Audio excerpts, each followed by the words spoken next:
Yo, what's up? Welcome to Kind of Funny Games Daily for Wednesday, May 17th, 2023. I'm one of your hosts, Blessing Adeoye Jr. Joining me is WWE Superstar, aka host of PS I Love You XOXO, aka Greg Miller. Hi, Blessing. Morning, Greg. How's it going? Oh, it's been a morning, sir. Yeah? You know? Had a demo to do, right? For a video game that I can't talk about. And I was like, no big deal. Mom's visiting, you know what I mean? We'll get out of there right at 8 o'clock. Nanny gets there at 8 o'clock. We'll get in the car. It's a 9 o'clock demo. Get here, have just enough time. I'm like, if something goes wrong, I've done it before where I can start Discord on the phone, not watch while I'm driving, obviously, have it off to the side, you know what I mean? Where they go through the, hey, here's what the embargo is, here's this whole thing, yada, yada, yada. I'm like, no problem. Of course, I get out of the house like 20 minutes late, 15 minutes late. It's going to happen. You know what I mean? You got a little Benny in there. You got all this stuff going on, whatever.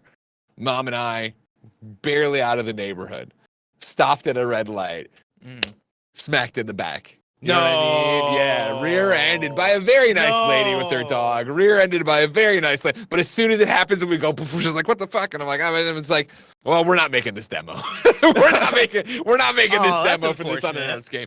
Pull off. No, it's fine. It was unfortunate. It's annoying, right? But you pull off, you get there. She was very nice. Damage is like next to minimal. You know what I mean? Okay. And my shoulder blade's a bit sore. Mom's elbow's a bit sore. We both popped the Advil as soon as we got here. We're okay. You can take that to court. You can sue the pants off this lady. Well, I don't think you need to do that part of it. You know what I mean? If you're sore, she's already accepted. She's accepted it. Well, I mean, yeah. If I can't work, and I should just be. I should probably be on bed rest just playing Zelda. That's honestly what should probably. That's what this is about. This is about getting out of work. Probably pretty dangerous. Is the car okay? Is the back of the car fine? I mean, the bumper is like, you know.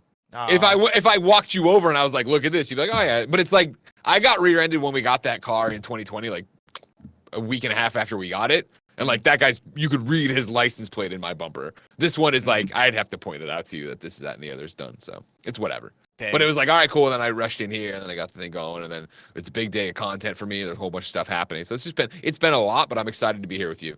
Oh yeah, I'm excited to have you here with me. Of course, it's a pretty chill news day. Not much to talk about. For me, in terms of my morning and how I've been doing, I've been sore.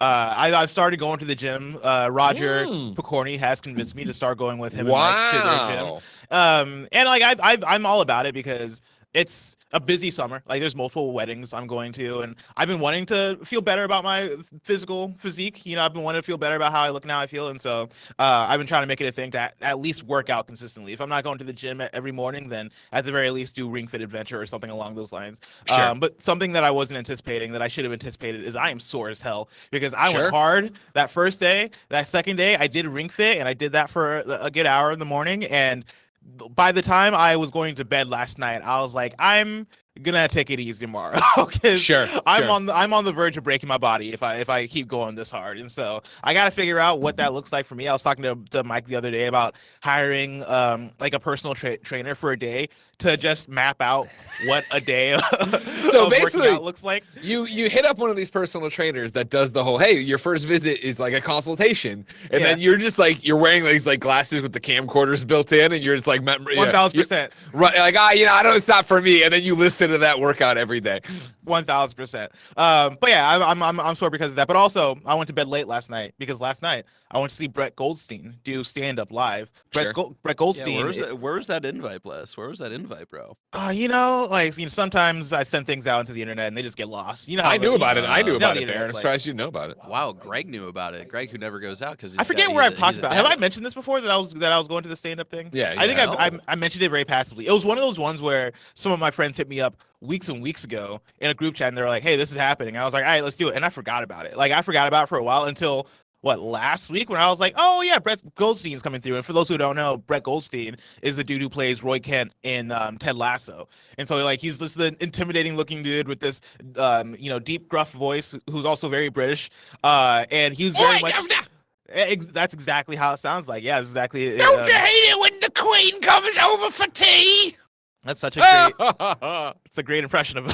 Thank you. But yeah, it was really fun. You could definitely tell that he was working out some of his routine. I think he mentioned that this was his first big stop on his comedy tour, and so you can kind of see him be a little bit rusty and like trying to figure out which jokes hit and which jokes don't. But overall, it was still a really great time. And in the last 30 minutes, he was just answering audience questions, and that was really cool because I was going there honestly more for him as an actor, right? Him as Roy Kent than for him as a comedian. But it's cool to see him try to, stretch that muscle, work that out, and then also cater to the people that are there as fans and want to answer questions and hang out and stuff. So yeah, it's been a pretty busy last couple of days. And Greg, again, it's a slow news day. We don't have anything to talk about. Yeah, right. So let's talk about today's news story, which include PlayStation Showcase is finally happening. Zelda sells 10 million units, and are we getting a Mortal Kombat reveal tomorrow? Because this is Kind of Funny Games Daily, each and every weekday at 10 a.m. live right here on youtube.com/kindoffunnygames and twitch.tv/kindoffunnygames. We run you through the nerdy news you need to know about.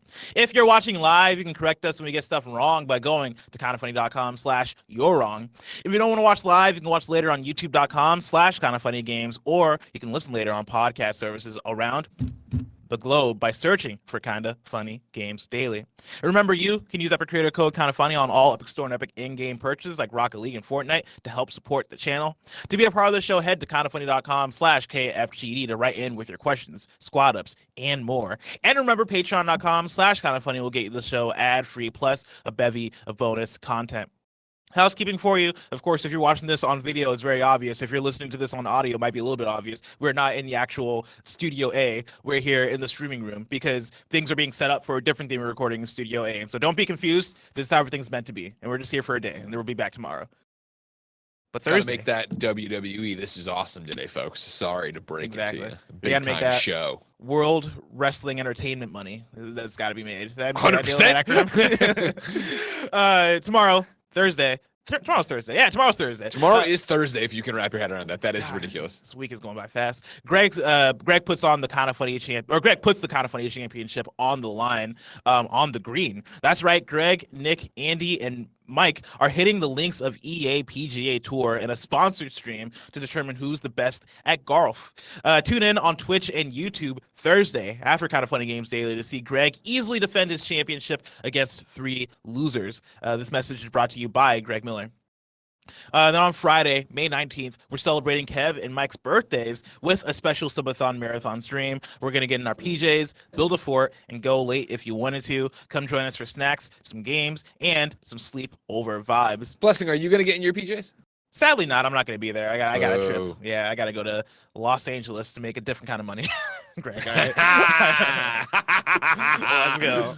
And then only on YouTube and the live stream, there's going to be a 30-minute post show where Andy comes through to talk to us. KFGD hosts about your YouTube super chat questions. So stay tuned for that.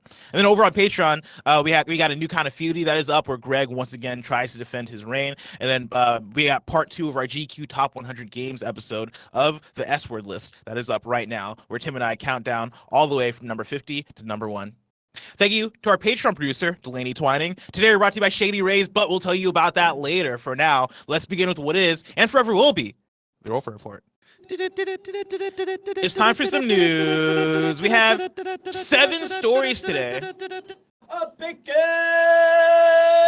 Dozen. Starting with our number 1, a new PlayStation Showcase has finally been announced. Woo! We did it, everybody. This comes directly from the PlayStation blog, where they write, "It's almost time to see what's next. PlayStation Showcase broadcasts live next Wednesday, May 24th at 1 p.m. Pacific time. The show will run a bit over an hour, focusing on PS5 and PSVR 2 games in development from top studios from around the world.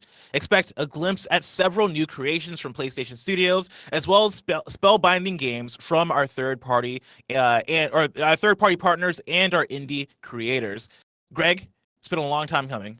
We've been talking about this a lot. Jeff Grubbs has been putting the ideas up for years, literally. Actually, we have been talking about it. You excited? Oh my God. Yeah, it's the usual one where, yes, I'm excited. Yes, I can't wait.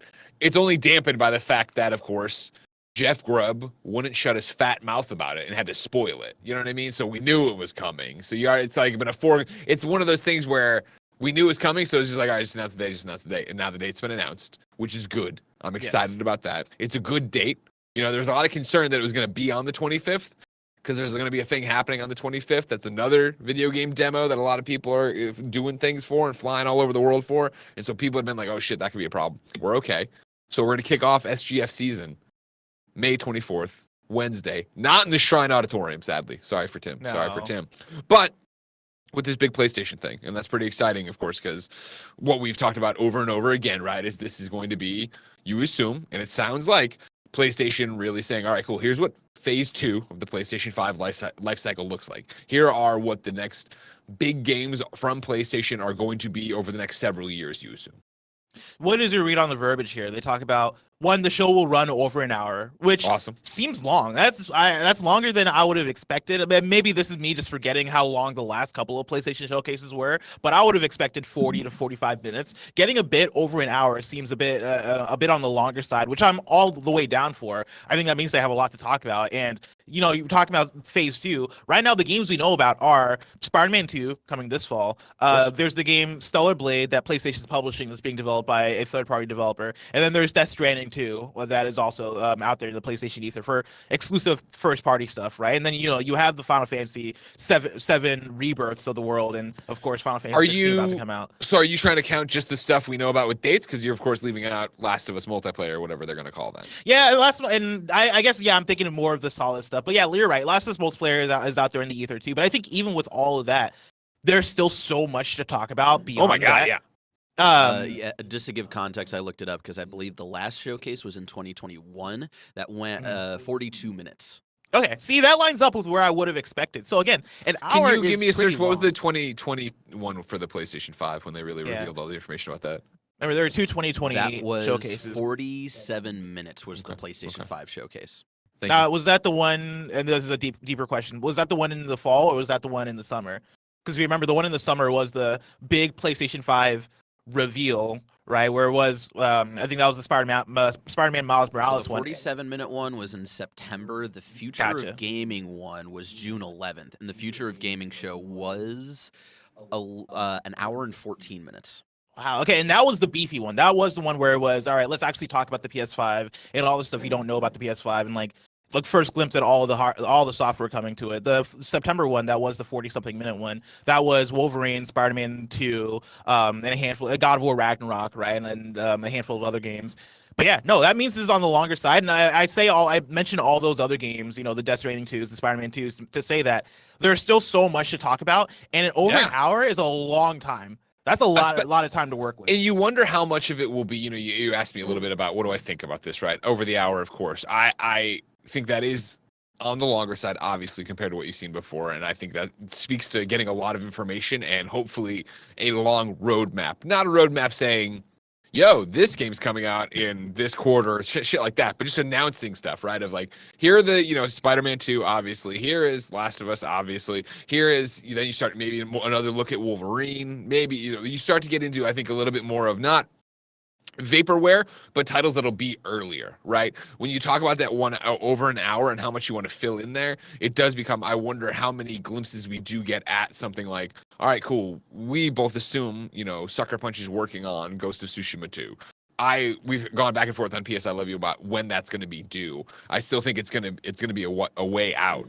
If that's the case, but you're going this long, are you really like stacking the deck to the point that you're going through and saying like, here is the title card announcement of that, no date, or maybe even saying a blog post that they're aiming, you know, 2026 or something crazy like that. And that's not what I'm actually predicting for Ghost, but do you get that for them? Do you get that for Bend? Do we see Blue Point's game? Do you know what I mean? Like how much do they want to show to prove that this is what their studios are doing in terms of this? And I hope that is what this is. You know, right now you have an opportunity to come out and blow people away, and we've seen the exciting PlayStation E3 showcases that have been here's what we are in 2016, right? And as you get the violin, you get the announcements of games like God of War 2018, games like Horizon, Spider-Man being shown off, and I think I'm conflating a couple of different E3 press conferences. But like that was an era of PlayStation E3 that has since been unrivaled. And I think you have an opportunity as PlayStation to get back to that, especially when you're looking at this timing. This is the first time for a PlayStation showcase like this that they're timing it around E3, if I'm not including that, the PlayStation 5 reveal one. This PlayStation showcase is happening E3 season. I think that means that we're looking at this as a quote unquote E3 level showcase. Like that is what this is building up to. We're going to get extended Spider-Man 2 stuff for what that game is going to come out and look like in the fall. We're hopefully going to get those unicorn games that Tim talks about. And if that includes something like Ghost of Tsushima 2, I think that makes sense. I think that's smart. We all assume that exists anyway. Just come out and confirm it and excite us, because I don't imagine that game is going to be more than 3 years away. Like that's me, crossing fingers. Sure. But start to lay the land for what 2023 to 2025 looks like, or 2026 even. 100%. Throw 100%. one of those out there. I think that would be an exciting way to go about it. What's your read? They mentioned here PSVR 2 as well. What do you think we get from that? Like, what is your expectation there? Maybe off the top of my head, because I hadn't gone into that, but discussing it with you here, I would say we should figure out how we're doing PS I Love You tomorrow, because definitely we're getting into all of this as well. Yes. We've done our planning, our perfect one, but I don't know if we need to do the no-brainer, our hope, and then our pipe dream or whatever. But we should go through tomorrow on PS I Love You XO, when we do the whole breakdown, predictions, whatever you want for this. We need to do a prediction, like Price is Right, of how many minutes are actually spent on PlayStation VR. Oh, 1,000%. Right now, I would, if I'm just going off the top of my head, and I totally reserve the right to change this tomorrow on the show, I would give you the prediction of you will get 3 trailers, or 3 packages, right, for specific games. So 3 games get their own spotlight kind of thing, and then there'll be a sizzle reel. I think that's it for PlayStation VR 2. For PSVR 2, minutes wise, and again, I like you, I reserve the right to change this if I change my mind tomorrow. I'm gonna say we get no more than 10 minutes of PSVR 2. Yeah. That seems. But see, right. then it gets fun of how much will we whittle that down? How much will you actually? You know what I mean? Of and then there'll be some fuckery, some would say, in there too, of it being well, they showed this game and it's also available in VR. You know what I mean? Like that kind of thing. There's a VR mode or something. That's what we're really getting to the arguments about it.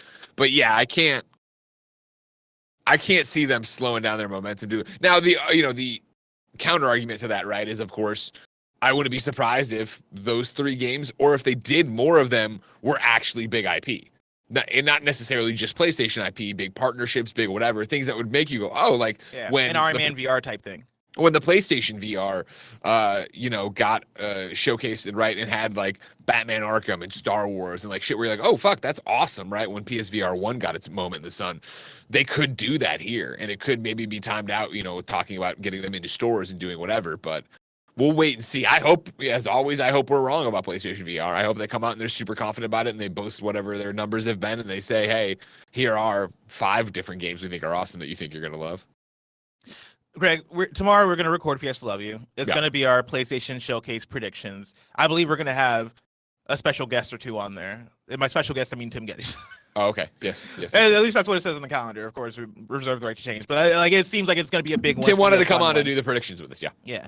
But before we get there, I do want to do sort of a prediction warm-up activity. Love it. Here. Nick Evans from Co-op 64, in parentheses, they write, no longer Nevin's Island. So this is formerly Nevin's Island. Now it is Nick Evans. Nick Evans writes in the kindoffunny.com. Wait, but I wanted Nick Evans. You need to write in why you no longer Nevin's Island. Oh yeah. If you can get us that story, I'm also curious as well. Nick Evans though writes in to kindoffunny.com/. Also, I'll tell you this, Nick Evans. Co-op 64. What does that fucking mean? Because I put into YouTube Co-op 64. I'm not finding anything off. Is this a podcast? What are you doing? That's probably it, yeah. But maybe you got bad SEO right off the bat. I'll let you know. Yo, you can get it there. I like Co-op 64 as a name. If that is your brand, if that is your YouTube or whatever, I like it. It's a good name. You just gotta go hard. You gotta. When I put it in quotes, the first one is Co-op 64 sensitive fragrance-free baby wipes.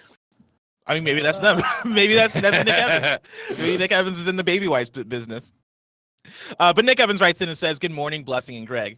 Never mind, it's a fantastic morning because we just got the announcement of a PlayStation showcase for Wednesday.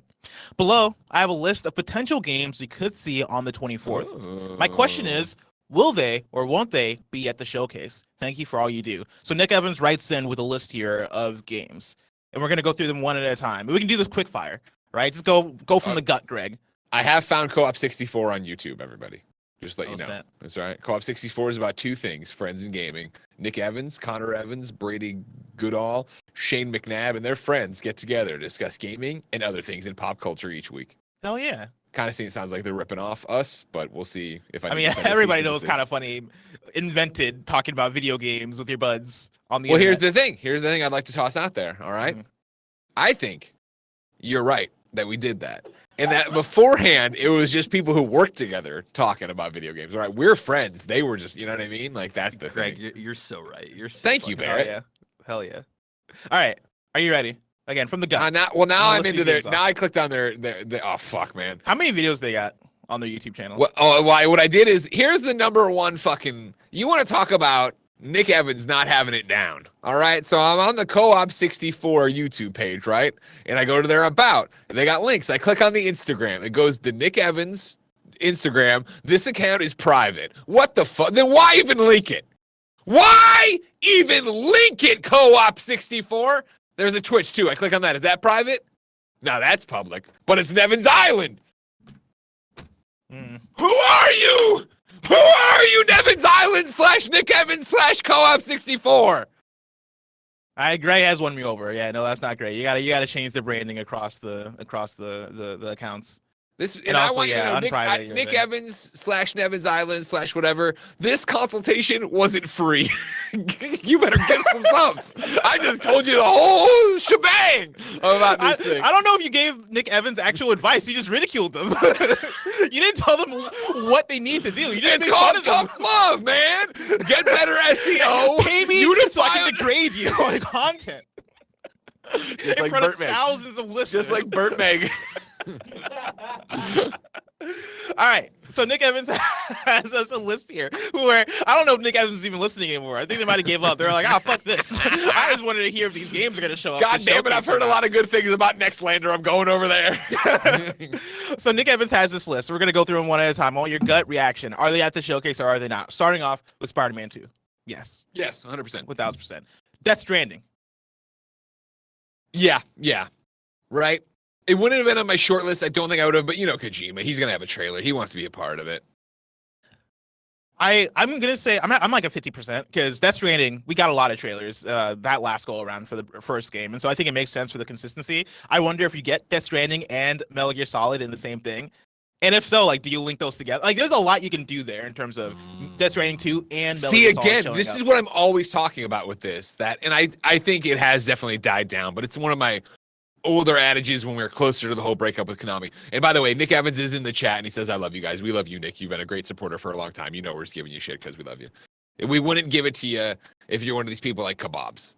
Kebabs just folds every time we make fun of him. You know what I mean? Can't stand it. Fucking drives me crazy. Fucking Kebabs. Hate him. Love you too, Kebabs. I'm just kidding. I love Kebabs. I said for a long time, closer to the whole breakup with Konami, that if they could get Kojima to have a title on there, or have something to say about it in the opening video or whatever, that I'm passing the torch, or this is okay, and yada yada, that'd be great. This is a great example of it, right? Where if you could do Death Stranding 2 and then have Kojima say something about it, or have Kojima say something about Metal Gear, the presentation, and then follow up Metal Gear Solid 3 with Death Stranding 2 stuff, that'd be cool. Yeah, I'm gonna say yes for Death Stranding. Next up, Last of Us Factions. 100%. 1,000%. Next up, Wolverine. This is where it gets interesting of how far out are we looking? That's how I'm going to say Wolverine I'm 50-50 on. It's one of those that if it shows up, I'm like, that makes sense. And if it doesn't show up, I'm going to say that makes sense. It not showing up, let's not get in the way of Spider-Man. Let's not muddle the message. Let's not let the hype for this rated M Wolverine game detract from Spider-Man. But then, of course, it's totally a no-brainer to have it there, of course, of like, we're bringing out all the big guns, showing all the heavy hitters, showing why we're the #1 place to play. So if you like the Spider-Man game, you're going to care about the Wolverine game. Why not show you more from that? Even though imagine it would just be a cinematic trailer again. Yeah. Maybe it would actually be Wolverine attacking. I didn't know maybe was an option that Nick gave here, Greg. Yeah, that's wild. I didn't see Nick. Will they or won't they? You know? Interesting. Yeah, I don't see that either. You gotta pick one. Right, I didn't know that. Fair. I'm gonna say on my no. desk is my wallet. You can take out $2 for giving me consultation, and I appreciate it. See, that's how it works around here. That's how you actually work. You know what I mean? Nick Evans, you pay people who have made your channel better. All right, so will they, won't they? Spider-Man 2, will. Death Stranding, will. Last of Us Factions, will. Wolverine, I'm going to say will. Okay. I'm gonna say won't. And I think it is because Wolverine is a little bit off. You know, Spider-Man. I think right now you would want all focus to be on Spider-Man because that is the game that is coming out this fall. And so, like, clear the blinders. Don't let something like Wolverine distract from the message. Focus on Spider-Man. Let me counter something then. Yeah. On why do you think we're going to get another PlayStation showcase next year?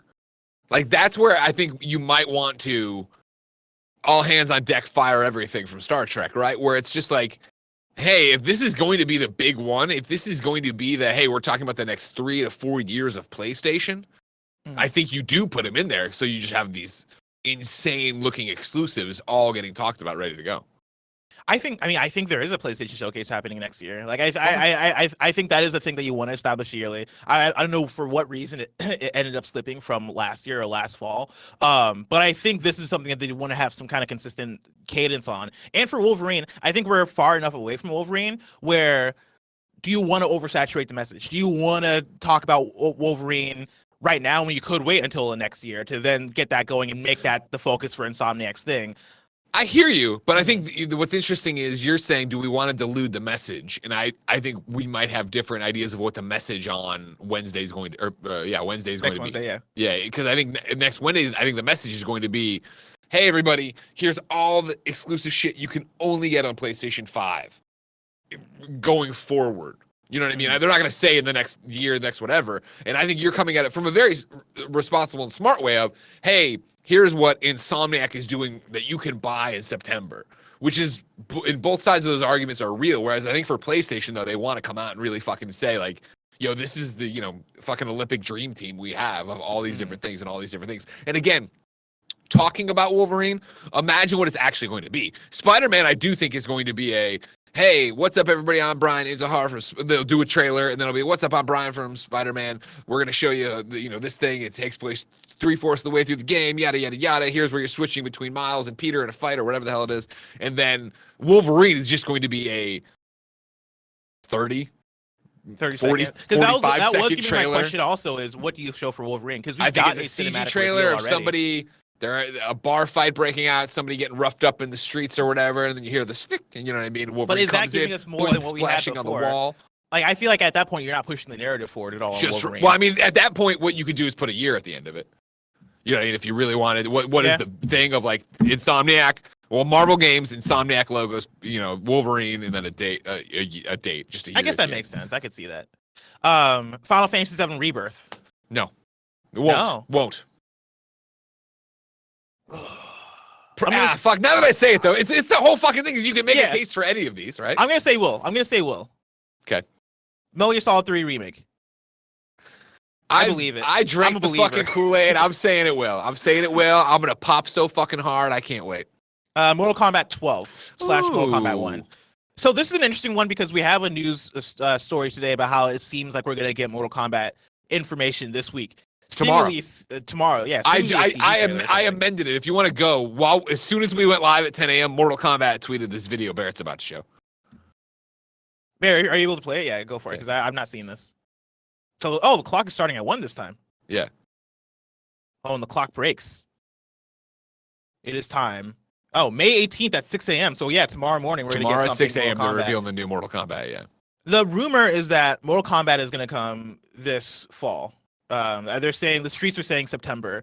And with that being the case, if you want to come out, let's say tomorrow with a cinematic trailer and then follow that up at either a PlayStation Showcase or Summer Game Fest with a gameplay demo, I think that would be a smart way to do it. But I think if we're going to do that, it would be Summer Game Fest and not PlayStation Showcase. PlayStation Showcase doesn't seem like the location for a follow-up gameplay demo. That seems more along the lines of what you'd see at Summer Game Fest. So I'm going to say no Mortal Kombat.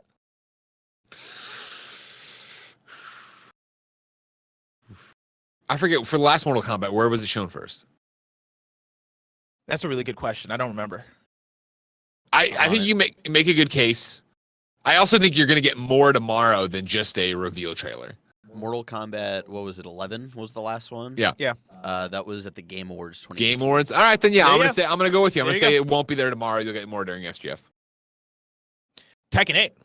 Now this, I think, yes. I think Tekken 8 kind of fills in that fighting game slot. PlayStation's been going hard with owning the fighting game reveals. Tekken 8 has been showing off so much in the last half year of character reveals and all this stuff. I think this is where you get a Tekken 8 release date. Wow. Is Tekken the one that got revealed at a PlayStation Showcase? Yeah, this was the one that was revealed at State of Play late last year. Okay. I'll go with you and say then Will, but I don't have a horse in the race there. Alan Wake 2. No. I'm also going to say no.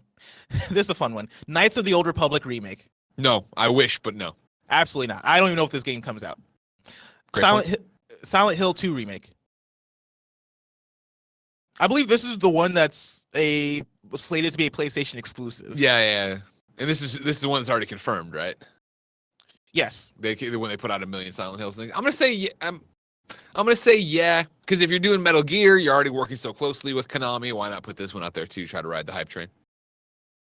People in chat mentioned that Tekken 8 was also teased at EVO. That's a good point, but that account is more of a tease. It got revealed at that State of Play, but that is a good call that we first saw Tekken 8 at EVO. An unannounced Uncharted game. Oh, god damn.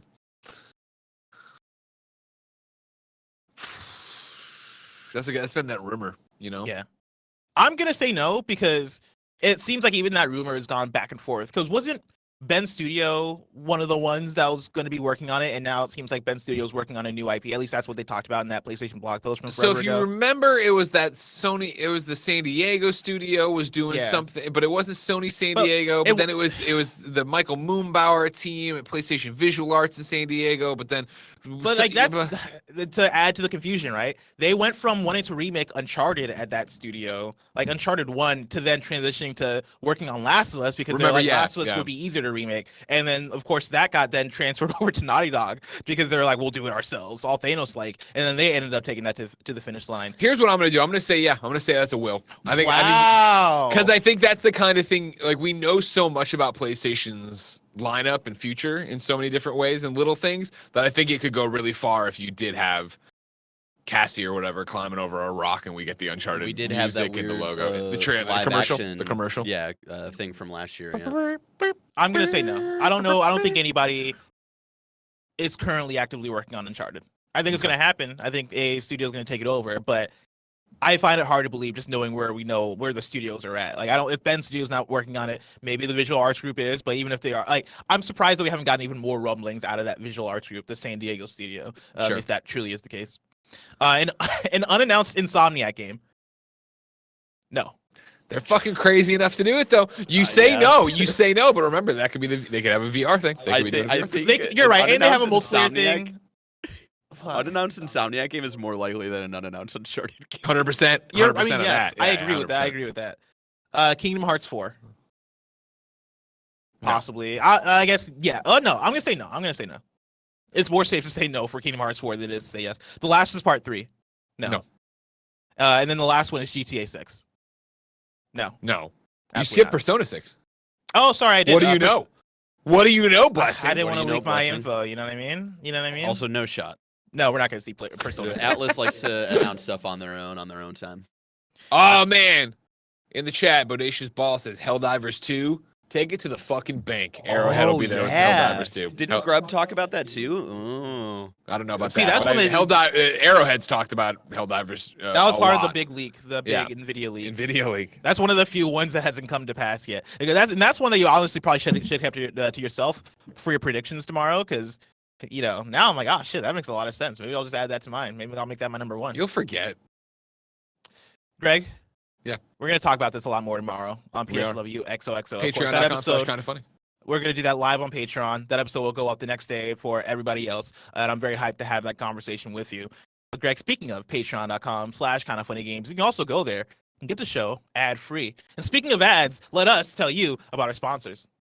Shout out to Shady Rays for sponsoring this episode. Do you want to look as cool as I look? Yes, you do. And you can. You can take on the sun with gear built to last. Our friends at Shady Rays have you covered for the warm weather ahead with premium polarized shades at an unbeatable price. Shady Rays is an independent sunglasses company that offers a world-class product that's just as good as any expensive pair that I've ever worn in my life. Every pair of sunglasses is backed by lost and broken replacements. If you lose or break your pair, even on day one, they told us they will send you a brand new pair, no questions asked. You can wear your Shady Rays with confidence because they have your back long after you purchase. Exclusively for you listeners, Shady Rays is giving out their best deal of the season. You can go to shadyrays.com and use the code KINDAFUNNY. You can get 50% off 2+ pairs of polarized sunglasses. You can try for yourself the shades that are rated 5 stars by over 250,000 people. Promo code KINDAFUNNY at shadyrays.com.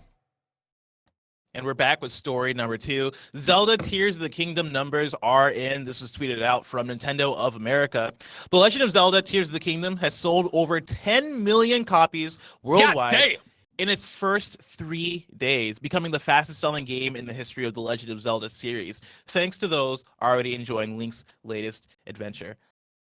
That's absolutely wild. 10 million is a lot of copies. I think Zeltic, who's a Zelda YouTuber out there who knows a lot about lore, put into context that has already surpassed the lifetime sales of Twilight Princess, both original and HD releases. That's approaching where Pokemon Scarlet and Violet were at late last year. And the conversation around that was the fact that Pokemon Scarlet and Violet were, if you count them as one thing, obviously, like, were the fastest selling console exclusive game of all time. And they came out with similar numbers of saying, hey, yeah, we're 10 million in a couple of days. I think it might have been 3 days. That means Zelda is probably not that far behind that, which is wild if you think about it. Because what, God of War Ragnarok last fall did somewhere in like the 5 million range. And this is all kindafunny.com/you're wrong if I'm butchering all this, but I think I have that right. God of War Ragnarok, I want to say, was in the 5 million range in the first 3 days last year when that came out. And so Zelda doing 10 million in the first 3 days is absolutely wild. And it makes sense when you look around at all the conversation happening about it. It seems like you can't get away from it, whether you're on Twitter, YouTube, TikTok, or if you're listening to Kinda Funny Games Daily. You just cannot get away from the conversation about Zelda. Gamescast this afternoon, patreon.com/kindafunny, talking about our first weekend with the Zelda. It's insane. It's what we talked about, on Games Daily when we did like the Zelda launch party, for lack of a better term, right? Where it was Zelda Day. And it was that thing of like, it's been crazy to see everyone playing that game. Everyone, like, again, people who I follow for other reasons who don't play video games talking about that game. And it's fascinating then to see this number, right, over 10 million. You can go to the Wikipedia list of top selling Switch games, right? And that puts it right now, how many days in? 3 days in? At 19 on the list of top selling Switch games. Easily going to overtake Super Mario Party All-Stars at 10.17, Splatoon 3 at 10.67, Super Mario 3D World plus Bowser's Fury is 11.38. Then you crack into that 14 million thing at number 13 with Pokemon. Like, it's going to be ridiculous to see where this one nets out. Especially, Breath of the Wild is the number 4 best-selling game right now, according to Wikipedia, with 29.81 million sold. And you imagine it's going to beat that. Yeah, when I was talking about how we are having this conversation, I believe it was me. It might have been me and you, or me and Tim.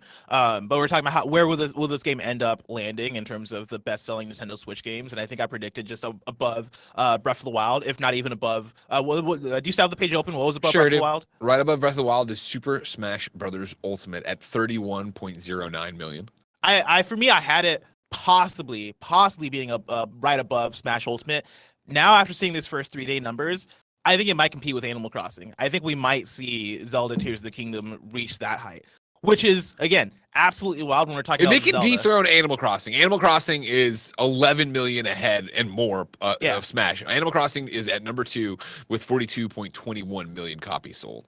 If they can dethrone Animal Crossing, like the like, goddamn, the pageant child of the pandemic, where everyone was into that and just like folded in on themselves to enjoy it and play it and like share what they were building and do whatever. Gary had a talk show in it. Like, if it can beat that, that's gonna be ridiculous and great for them. Yeah, I mean, right now, if you're talking about first day sales is already outpacing, and of course that doesn't mean much when you're talking about the longevity of Animal Crossing. But right now, if a Switch game can do it, if another Switch first party game can do, or any Switch game can do it, Tears of the Kingdom is having that conversation, and Tears of the Kingdom already is a content beast. Like, we're seeing so many videos, so many Twitters. Like, if I tweet a tweet about Zelda right now, it's gonna get thousands of likes. And I can never guarantee that for any of my tweets. But if I say the word if Zelda I in a tweet, I was gonna say, what if I tweet Zelda right now? what are you gonna? Yeah, I mean, you have to say something. just the I said word all Zelda. lowercase Zelda. It's been tweeted. Okay. I'll see you in 1,000 likes, Greg. We'll see. I think by the end of the episode, there's a chance that gets 1,000 likes. 1,000 likes in 20 minutes? Not a chance. Oh fuck, we're late in this episode. Holy Yeah, cow. we're having a great time. We're having a good show. We're on story number 2. How are you only here? But yeah, no, I think Zelda might have that there. And we'll have to see. I think one of the things that could cut it down before it gets to Animal Crossing would be if Switch 2 comes by next year, and then they release another version or something. Maybe there is like an Zelda Tears of the Kingdom Ultimate or something that comes out for a Switch 2. Maybe that then cuts those sales down or extends them depending on how they count those numbers. But yeah, no, Zelda's gonna be a beast in sales. 10 million is insane. Very interesting. Speaking of insane, story number 3, Overwatch 2's PvE Hero Mode has been canceled. This is Logan Plant at IGN. Blizzard has officially scrapped Overwatch 2's long-awaited PvE Hero Mode, but the game's creative leads are assuring fans that PvE is still a focus for the game moving forward. On a Twitch stream detailing Overwatch 2's content roadmap, executive producer Jared Noose explained the decision to cut the PvE content. Quote, "Development on the PvE experience hasn't made the progress that we have hoped." That's right. Hasn't made the progress. Sure. The team has created a bunch of amazing content, so there's awesome missions that are really exciting. There's brand new enemies that are super fun to fight, and some truly great and ridiculous hero talents. But unfortunately, the effort required to pull all of that together into a Blizzard quality experience that we can ship to you is huge, and there really is no end in sight or defined kind of end date where we can put that out into the world. And so we're left with another difficult choice. Do we continue to pour all of that effort into PvE, hoping we can land it at some point in the future, or do we stick with this set of values that we've aligned and focus on the live game and focus on serving all of you? With everything we have learned about what it takes to operate this game at the level you deserve, it's clear that we can't deliver on that original vision for PvE that was shown in 2019. What that means is that we won't be delivering that dedicated hero mode with talent trees, the long-term talent power progression. Those things are just not in our plans anymore. And we know that this is going to be disappointing to many of you, which is why we wanted to bring it up before we talk about the roadmap. And to be perfectly honest, it's been really difficult for many of us and a lot of folks on the team that pour their heart and soul into that stuff. End quote. Overwatch 2's PvE mode was supposed to be a big differentiating factor between the original game and its sequel. In 2019, we got to go hands-on with the PvE, which was set to have new hero abilities, co-op attacks, and a level progression system. But when Overwatch 2 launched, the long-awaited PvE mode wasn't a part of it. Instead, Blizzard promised that Overwatch 2's PvE would come sometime in 2023 as seasonal content. Even though the original vision for the PvE mode has been cut, there is still a lot of content in the Overwatch 2 pipeline.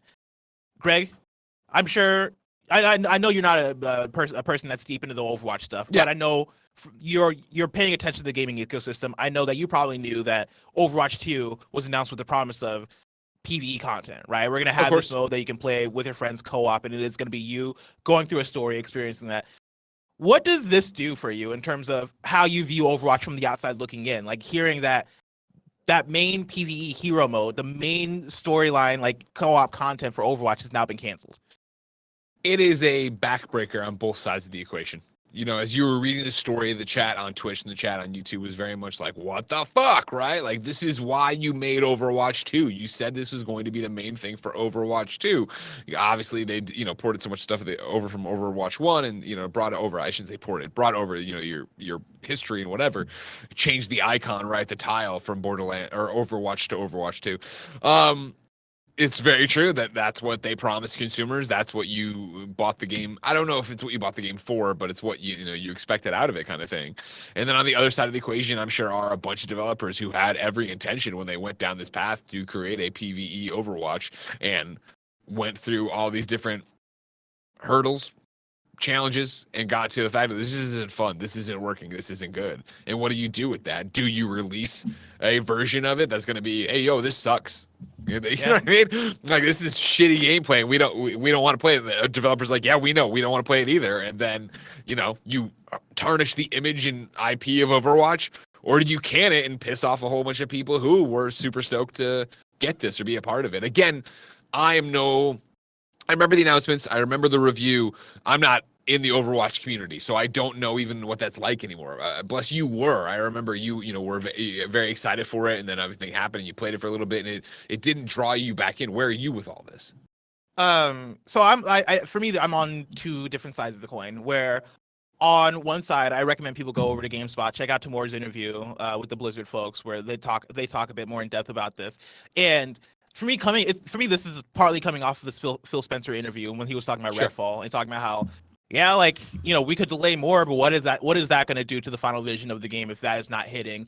And the options here seem like it came down to, hey, like, we cancel this and we just decide not to do this and pour all of that effort back into PvP, the stuff that you guys are honestly mainly here for, or release a Redfall. Like, I honestly think it probably came down to those two options of release this version of this game that is a prestige title, that is something that a lot of people love, release this huge big mode for it that you've pushed and pushed and pushed that ends up disappointing because it doesn't come together the way that they wanted to and people wanted to. I think this is them trying to avoid that. On the other side, back when Overwatch 2 came out in beta or whatever last fall, I mentioned that I was disappointed about Overwatch 2. Like, I wanted way more out of an Overwatch 2 than what we got. I didn't know that I could get this disappointed in Overwatch 2. I never knew that I could get to this point with Overwatch, where straight up I think I'm done. Like, I'm bored with the game nowadays. Like, I go back in it, I guess I'm having the same fun that I had back in the day, but I've played that game since 2016. You've had now. that fun before, yeah. I've had that fun before. Putting the 2 on the box and putting the 2 in the icon, changing the icon, didn't really do much to me aside from, all right, you guys changed the levels from day to night and from night to day, and also you took away one player and then you made this new meta. All right, cool. That was fun to experience for a little bit, but for me, I just wanted way more out of an Overwatch 2, and a lot of that was going to come with the PvE mode. And I know they have the new roadmap here. They talk about some of the other smaller PvE stuff that they're adding in. I think that stuff looks all right. Like, that stuff looks cool for the people that are tuned in and the people that are still in the ecosystem and playing. I just don't feel like there's much reason for me to go back into the ecosystem as much anymore. If my homies were hitting me up and were like, yo, let's play a couple matches of Overwatch, sure, I'll do it, but I can't see myself being like, oh, season 6 is here. Let me go all in on season 6. Let me play Overwatch for days and weeks in a row. I don't have that feeling with Overwatch anymore, and I think that's a lost opportunity. I think they missed out on an opportunity here where it was, hey, we have this step we can take with an Overwatch 2. Let's revamp. Let's give something new. Let's give something fresh. Instead, we got promises that just weren't lived up to. And for me, this is the biggest disappointment. I can't believe that we're in a place where they're just like, yeah, no, we're not putting it out. I would never have imagined this a couple of years ago for how strongly they talked about it and how much they talked about it. This was the main feature of Overwatch 2. Like, I can't believe last year when they released Overwatch 2, I couldn't believe they released it without single player. And now we're at a place where single player is not happening. Like, that's insane to me. But that's where I'm at with it. I don't want to harp on it too much, but I am very disappointed by it. I think everybody deserves to be disappointed with this. That's the thing, right? Where I think you can feel bad for the developers, but you can also feel like, what the fuck? Like, you know what I mean? Like, there was a social contract we entered into on why this happened and, like, why we, as an audience or a fan base, were like, oh, okay, I guess that makes sense for why it's Overwatch 2 and not just content for the game we already have. Yeah. Thank God it was free to play. I guess that is the one thing I'll say is if I paid $60 or I paid $30 or any amount of money for Overwatch 2, oh boy, I think that would be a whole other conversation of, okay, we got to do something about this. The fact that it came out free to play, I think helps soften the blow a little bit because it's not like I lost money on this. I know people probably bought battle passes and stuff, and that's PvE stuff. Like, you're not doing that for the single player content, but that softens the blow a little bit. But yeah, I'm very disappointed by this. Something I'm very excited though for. Story number 4, Mortal Kombat.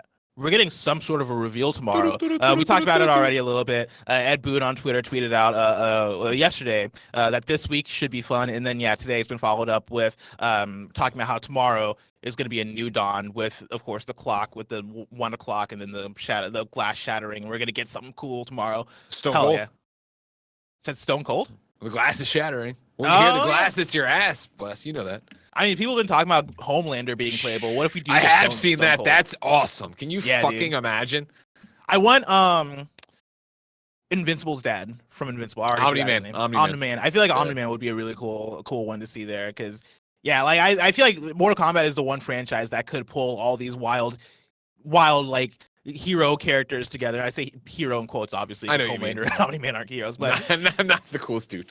like I am totally excited about the idea. And then I think there was another character that was rumored. Chat. I forget who it was. Yeah, I saw but another that really too. cool character. Let me know. Are when it comes you around. gonna wake up at 6 a.m. to watch this? No. Okay. I'll wake up at 7 a.m. Okay. to watch it. I'm not. Cool. I'm not gonna be up at 6. Report about it on Kind of Funny Games Daily. I got you. Exactly. I mean, maybe we could do a live react. Peacemaker. Peacemaker, yes. That's it. Was the Yeah, other yeah, one. which yeah, is yeah. fucking Worth hype, theorizing. dude. That's super hype. There's a chance that I wait until KFGD with Tim and maybe do a live trailer react here in front of you guys. Let us know if that's something you want. Let us know, chat. We might do it.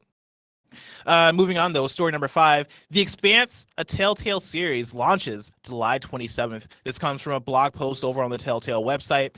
It is official. The Expanse, a Telltale series, episode 1, launches July 27th for PS5, PS4, Xbox Series X, Xbox One, and PC via the Epic Game Store. Here's the best part. The following 4 episodes release every 2 weeks after the first one drops on July 27th. Experience episodic content like some of your favorite shows. Pre-orders for both the standard $39.99 and deluxe editions for $44.99, both US dollars, will go live on June 1st, 2023. Those of you who pre-order will receive 24-hour early access, while players who purchase the deluxe edition will also receive future DLC. You heard right about future DLC. You'll just have to wait a little bit longer for more details there. Hell yeah. A lot of good news here. Do you like The Expanse? No, I don't care about The Expanse. But the Okay. fact that we're getting a Telltale game and they're saying you're going to get a new episode every 2 weeks, for me, that's cool. That's cool. I think that has been the big sticking point when it comes to why Telltale games fall off a lot of the time after episode 1 is the fact that you just don't know when you're going to get the next thing, and the breaks end up being too long. The same thing happened with me in Life is Strange 2. Where I fell off of that real hard because I didn't know when that second episode was coming out. So yeah, I love that we're getting it every 2 weeks, and I like that we're getting new Telltale games. I just hope that they're good. Yeah, me too. Yeah. Story number 6, Nintendo is shutting down and delisting Pac-Man 99. This comes directly from Chris Scullion at Video Games Chronicle. Nintendo has announced that Pac-Man 99 will be removed from its Switch Online service later this year. The massively multiplayer Pac-Man spinoff, which allows up to 99 players to compete against each other, will start to have its features gradually shut down from August until the full game is pulled from the eShop on October 8th. Of course, Pac-Man 99 was added back in April 2021. It was following the Super Mario Brothers 35 game, and then also Tetris 99. Mario 35 already taken off of the store. Tetris 99 is still up, still alive, still and kicking. It's one- Honestly, Honestly, that was a Bless, popular one, man. That was awesome. Honestly, Bless, What the up? second best Tetris game, second only to Tetris Tetris Effect? Effect. Hell yeah, I agree with that. Honestly, that's a good read. I like that. A win in Tetris 99 is the best feeling of winning a battle royale game. I've never Same. won Tetris 99. I got mad respect for people. I got a who are lot of that good. twos. I got a lot of twos. It was heartbreaking. Our final news story, and possibly the biggest one. Story number 7. Nicolas Cage is coming to Dead by Daylight. Yes. This tweeted out by the Dead by Daylight account this morning. It's the performance of a lifetime. Dead by Daylight, Nicolas Cage coming to a realm near you. Learn more on July 5th. That's so far away. But it's exciting. Just gotta let you know. They just want to make sure you know. July 5th? Like, man, you could have waited to tell us this. Like, wait until the end of June to give us this news. I gotta You wait until say July that. 5th. But maybe Nicolas Cage gonna be a part of the PlayStation Showcase. Maybe Nicolas Cage gonna be a part of SGF. You know what I mean? You get your own individual beat because all he does is walk out in this trailer. You know what I mean? Maybe we get some gameplay at one of these things. Maybe I think it's you wouldn't, and I would not be surprised if Nick Cage was at SGF, wherever. You know what I mean? He's at the YouTube theater. Wait, He's for at this the or for Jeff. something else? For this. But like July 5th, that's way past that, like the SGF stuff. Sure, but I mean, you think But to Jeff promo Keighley's it. not going to want Nicolas Cage there? He didn't negotiate something. You stoke the fire right now, then you have Nick Cage walk out of there, show some gameplay, and that's it. Is this him supposed to be like Renfield from the movie Renfield that just came out? Or No, it's No, Nicolas Cage. I think it's straight up just Nick Nicolas Cage. I think it's Nicolas Cage. I love Which it. is funny because if you follow Dead by Daylight, usually the guest characters are like Pyramid Like Head monsters. or yeah. monster or like scary things that chase after you because that's what Dead by Daylight is. I love that they're just straight up like Nicolas Cage, the man, the human being, The man. the real live man. I hope it's the version of him from the massive weight of huge talent. I forget Sure. that movie. Unbearable talent. The unbearable weight of massive talent. Yes. I think that's actually the real name of it. Yeah, No, I think you switched 2 words. the there, but unbearable talent of massive weight. There you go. Thank you, Greg. I Yeah. can't wait to see what's up with Nicolas Cage in this Dead by Daylight game. But July 5th is So just far away. so far away. If I want to know what's coming out to mom and drop shops today, where would I look? The official list of upcoming software across each and every platform is listed by the Kinda Funny Games Daily Show hosts each and every weekday. Yeah. Out today, we got Starship Troopers Extermination, Early Access for PC, Greedventory for PC, Ellipse for PC, Crusader Kings 3 Royal Court for PS5 and Xbox Series X, and then World Championship Boxing Manager 2 for Xbox One, PS4, and Switch. New dates for you. Sonic Prime Season 2 airs July 13th on Netflix. Let's fucking go. Overpass 2 has been announced for Xbox Series X, PS5, and PC. Launches October 2023. Nocturnal launches June 7th for Xbox Series X, PS5, Switch, and PC. Jagged Alliance 3 launches July 14th for PC. Shantae comes to PS4 and PS5 on June 2nd. Another Crab's Treasure has been delayed to early 2024. Boo! PC gaming like that showcase. team though. Take your time. Yeah, take your time. Yeah, I'm very it's- excited for that. I ain't in a rush. I'll play that when it's ready. The PC gaming showcase has been set for June 11th at 1 p.m. Pacific time, and then Lords of the Fallen gameplay reveal will happen tomorrow, 6 a.m. Pacific time. Now it's time for a quick squad up from. Oh man, I gotta scroll over. MarleyOfWar. Yeah, MarleyOfWar writes in with a squad up for PS5 and says, "Hey, Bless and Greg, I have a Hey. squad up request for any other KFBF that has their Fall Guys trophy list bugged and is unable to get their platinum on PS5 because of the auto pop-up bug, or the auto pop bug, I should say. The way to get it unstuck is to unleak your PSN account from your Epic Games account, and then after the plat, you can relink it. So if anyone wants to squad up to finally get the Fall Guys trophies on PS5, hit me up on PSN. Have a great day, Marley. Again, you can add Marley with the username MarleyOfWar on PS5. Remember Marley and Me? I do remember Marley and me, yeah. The person gets that a lot, I bet. Uh, You're not a dog. You know what I mean? We have only just one. You're wrong. And this comes from Nick Evans from Co-op 64 and says, I have changed the Twitch name. Thank you for the publicity. I am coming for you, Miller. Did you unprivatize your Instagram? What are you hiding? Stop taking photos of roadkill and putting them on your private Instagram. Like sometimes you gotta like let the world know. Don't drive down I-79. There's some roadkill here. I'm sure You gotta that's what look. he's doing. I'm sure that's what Nick's doing. You never know. You never know. Tomorrow's hosts for Kind of Funny Games Daily are going to be me and Tim. If you're watching this live, remember, we're trying something new with YouTube Super Chats on KFGD, only on YouTube in the live stream. There's going to be a 30-minute post show where Andy comes in. And let me tell you, Greg is going to fuck off, and then Tim's going to come in, and we're going to hang out for a little bit. Because Greg's got to make some money for the company and for him. We're happy for that. The company. Well, for the company. Of course, this has been Kind of Funny Games Daily, each and every weekday live right here on youtube.com/kindoffunnygames and twitch.tv/kindoffunnygames. We run you through the nerdy news you need to know about. Until next time, Game Daily. Too late.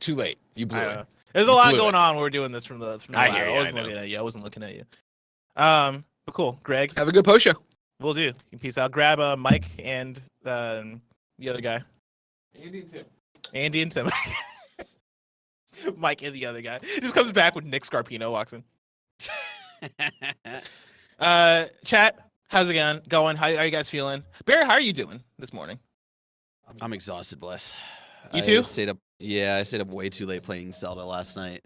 Went to bed at like 2:30 in the morning. And I told you why before we did the show. I found some really cool shit. I found something that kind of broke your brain on like how early I found it in the game. And so yeah, that's just been my week. I've put 43 hours into this game. 43 hours since Thursday night. God damn. Yeah. Hell yeah, dude. What's your be stopped? Is your end goal to get every shrine? Do you think you've hit the place of wanting to be a completionist? I never completed Breath of the Wild in that regard, and that's mainly because like I didn't love a lot of the shrine quests in Breath of the Wild. But I feel like the shrine quests here in Tears of the Kingdom, I feel like are more engaging. I'm actually running into like a little bit more naturally. And have become more enticed by actually doing them. So we'll see. Right now it's just like, yeah, I wanna do the kind of four corners of the world. There's a couple of further things outside of that I want to do and explore. I just find myself getting lost, and just looking at every single part of the map, seeing what's been updated since Breath of the Wild. What are these townsfolk doing? What's this maze like? What's been updated with this maze that seemingly had like really no purpose in Breath of the Wild, lore-wise at least. It's just hell yeah, dude. Tim, how's it going? It's going real good. How you guys doing? Welcome to the post show. It's just me today. Just me. Oh, it's just you. No Andy. You might have expected Mike. You might have expected Andy, but no. Those boys have things to do. So you're stuck with me, everybody. Now, first of all, even here? What's up? Is Andy even here today? Andy's here. Oh, okay. He's just out there vibing. Okay, first of all, I wanted to compliment your leather jacket and the combo of the directed by Justin Lin shirt. That's fresh. Thank you very much. That's fresh. Mm-hmm. Secondly, do you have access to the YouTube super chats? Because I don't. I do. Okay, cool. I was worried for a second. Are we doing this for no reason? I'm acting as a post-show host today. I do their whole thing there. So remember, you can super chat over on youtube.com/kindoffunnygames, and we will answer all your questions, whether they are about news stories from today, video games in general, or whatever else you want to talk about. We'll be here to answer them. Just like Waleed is now a game cat who writes it. It says, I'm most hyped for PSVR 2 games. So there we go. Probably one of the proud over there that are most hyped for the PlayStation Showcase for some PSVR 2. You think we're going to get any of that, Bless? Yeah, I mean, we're definitely going to get some because they mentioned it in their PlayStation blog post that you're going to get PS5 games and PSVR 2 games. The question is, and this is what me and Greg were talking about a little bit, how many PSVR 2 games? How much time is going to be spent on PSVR 2? I think this is going to be a thing that we fully lock in on tomorrow on PSLW when we record of what the parameters are for our predictions, because I think that's going to be one of the questions. But right now, I'm going to say we get less than 10 minutes, which is honestly a lot of time when I say it out loud. But I think that means that we get two to three trailers, and then maybe some games involved in a montage. But even that montage won't be solely VR games. Dang, okay. You'll just happen to see some VR games, and I'm not counting the games that double as VR and regular PS5 games. I'm talking about exclusively these are games that you play just in VR. I think we'll get less than 10 minutes of that. Yeah, I think less than 10 minutes is a fair bet there. I think 10 minutes is like on the high end. I'd even go as far as say maybe even 5 minutes. But we know we're getting over an hour, so there is a lot of time to be able to cover things. But we've seen with these showcases that can kind of fly by. But with PlayStation, so far at least with their showcases, they don't tend to do the deep dive demos, right? And they don't do the interview, like developer interviews or things like that. It is kind of snappy with a lot of the trailers. I think the thing that takes the most time besides that is like the transitions themselves that are all those gorgeous PlayStation iconography kind of like floating around and shit. So we'll I bet we get some deep dive demos. You think so? I think we get a couple. I think for those multiplayer games, because they gotta start announcing them. We assume that Factions is gonna be there. I think you assume that you get something either from Bungie or from a Firewalk or maybe both. If you're gonna talk about multiplayer games, I think you gotta come out with some kind of demonstration, because you could come out with a CG trailer, but I think that hits less when it is, oh, but this is a multiplayer game. Like, what is the actual game? What am I doing here? I think for those, you have to have some sort of welcome to the world of Last of Us.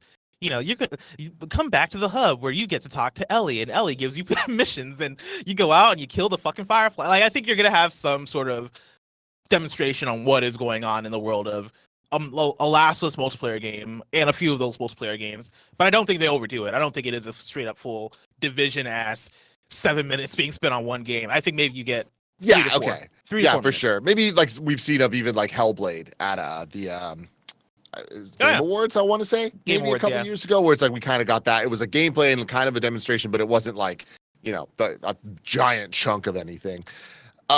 Moving on, remember, keep super chatting. A lot of y'all are popping up, and I appreciate that so very, very much. CJ Splits on says, will Rise of the Ronin be at the PS Showcase? I think that's a pretty safe bet, right? I'm switching. Bless is switching. I feel Rise of the Ronin is that other Souls-like game, right? That everyone is hyped for. Yeah. We That's the first saw it. Tecmo one, yeah.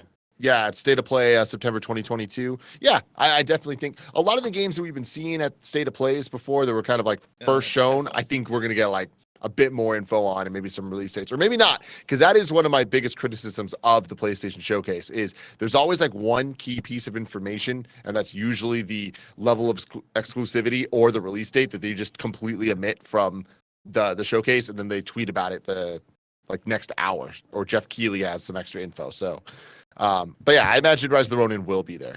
What do you think, Bless? I hope so. I'm looking forward to Rise of the Ronin. I think there's a good chance that it's there. I don't know, like what we just got a Wolong Fallen Dynasty. I forget where Wolong Fallen Dynasty was actually announced though. That's the thing that I'm trying to rack my that must my have head been around. an Xbox thing, right? I feel like it might have been an Xbox thing. Because it being tied to Game Pass as well. Like that would make sense. Rise of the Ronin was tied to a PlayStation thing though, and so I guess maybe that could be Koei Tecmo trying to pick and choose and be like, all right, this is something that's going to speak to this audience a bit more. I hope we see it though. I think there's a good chance we see it. Yeah. We got Ollie7541 right in, said, y'all been great company in some hard times. I just wanted to pay a small bit of that back. Thank you. Hey, thank you. And hopefully whatever's going on will get better. We love being here for people. It's always very, very reassuring to get tweets and comments and everything from people being like, hey, just thank you for doing what you do, because we do it. We do it every single day. And, us hanging out with each other, like that is kind of like why I wake up every morning. So I'm happy that we can kind of help anybody out any way that we can. Hell yeah. Co-op 64 says, I've made my Insta public.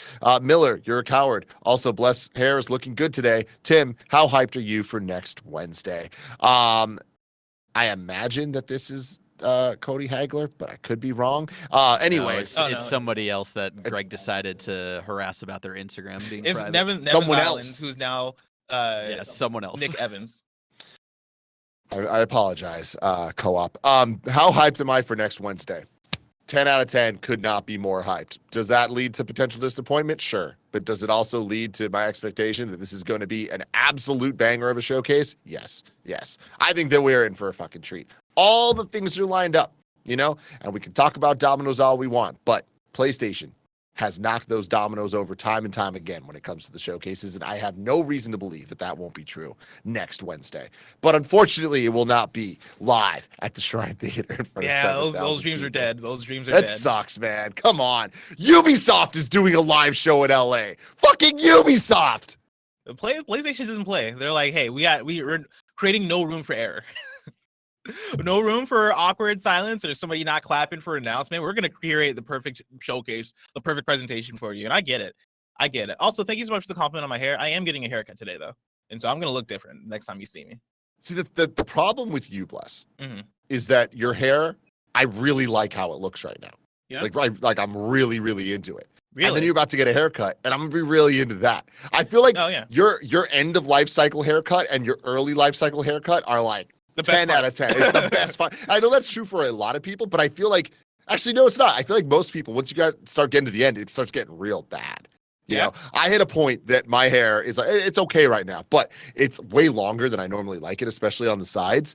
And timing wise with Summer Game Fest, because of course I got to look dope as hell for that. I'm like, I don't want to get a haircut before then, but my beard was getting unruly. So I had to shave. And then it did the whole thing where now I look like it's uneven. So that's a big problem. It's a big problem. But anyway, Bless, I'm excited for your new haircut, but I'm going to be really sad to see this one go. I'm excited too. I don't know what I'm going to tell the barber yet. Because it could be, I might just get a fade, right? Just to like clean things up a bit. And maybe I'll keep the same height. But I also, this length of hair is a little bit tough to maintain, especially if I'm trying to curl it and get the exact curls that I want. It's actually pretty difficult to, like, for me, it's 50-50 on if it's going to look good by my own standards or not in a day. And I can't get it consistently. And so that's when I start to be like, all right, I'm just going to get the haircut because it's way easier to maintain when it's a bit shorter. But I'll figure it out. Maybe I'll tell him to give me a GTA and grow my hair out. Give me some long ass locks, dude. Walk in with a picture of a dude with long hair, just be like, I want this. I want this. Let's see. We got Jeff Hodges saying, if TLU 3 happens, does Craig Mazin collaborate with Neil Druckmann on it? The two seem to have formed a great creative relationship from the show.